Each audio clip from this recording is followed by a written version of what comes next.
Hello. നമ്മളെ കഴിഞ്ഞ വീഡിയോയിലൊരു ചാക്ക് നിറച്ച് ഈന്തപ്പഴം കാണിച്ചായിരുന്നു കേട്ടോ. പിന്നെ അതിനെപ്പറ്റിയൊന്നും പറഞ്ഞില്ല.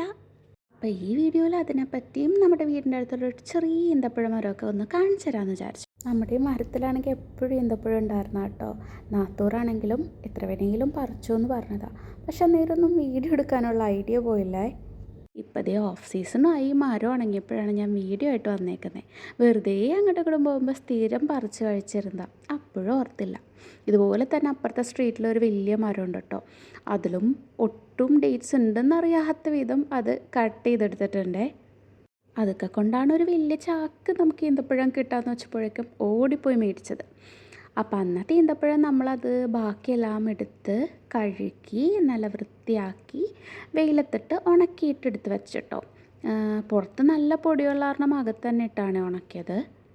അല്ല, ഫ്രഷായിട്ട് പറിച്ചതും ഓർഗാനിക്കും പെസ്റ്റിസൈഡ്സ് ഒന്നും ഇല്ലാത്തതായതുകൊണ്ട് നമ്മൾ ജസ്റ്റ് ഒന്ന് കഴുകിയെടുത്തിട്ട് ഉണക്കേണ്ട ആവശ്യം വന്നുള്ളൂ. പിന്നൊരു കാര്യമുണ്ടേ, ആദ്യം ഈന്തപ്പഴത്തിൻ്റെ കായ്ച്ച സമയത്ത് ഞങ്ങളൊരു പരീക്ഷണം ചെയ്തായിരുന്നു കേട്ടോ. കുറച്ച് ചെനച്ച ഈന്തപ്പഴം എടുത്തിട്ടൊന്ന് ഉപ്പിലിട്ട് നോക്കി. അടിപൊളി ടേസ്റ്റായിരുന്നു. വിചാരിച്ച പോലെ അല്ലായിരുന്നു. പുറമേയൊക്കെ നല്ല ഉപ്പും എരിവൊക്കെ പിടിച്ച് ഉള്ളിലൊരു ചെറിയ സ്വീറ്റായിട്ട് അടിപൊളി ടേസ്റ്റായിരുന്നു കേട്ടോ. പിന്നെ അത് ഉണങ്ങിയിട്ട് കിട്ടിയേക്കുന്ന നമ്മളുടെ ഈന്തപ്പഴം എല്ലാം നമ്മളൊരു ടിന്നിൽ അടച്ചു വെച്ചേ.